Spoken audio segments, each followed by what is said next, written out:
Asalaamu calaykum. Qisadan waxay ku dhacday wiil dhalinyaro ah. Maalin maalmaha ka mid ah, wiilkii dhalinyarada ahaa waxa uu dhex socday meel duur ah.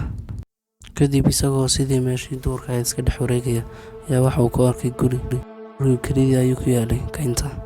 Kadib wiilkii waxa uu soo galay gurigii, waxa uuna arkay inaysan cidna ku jirin, balse waxa uu ekaa guri hore loo deganaa. Sakayar aad ayuu u daalanaa, waxa uuna go'aan ku qaatay inuu ku nasto ilaa dadkii lahaa ay ka imanayeen.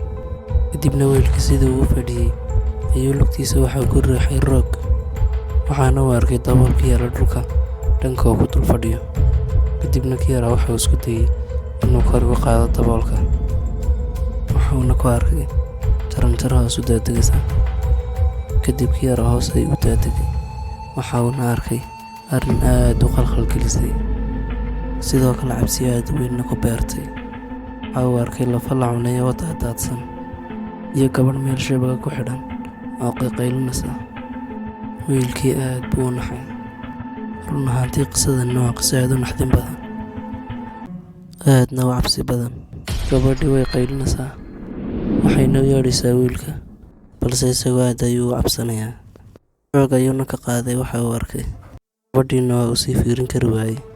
Kadibna xaggiisii dambe ayuu wax soo istaagay.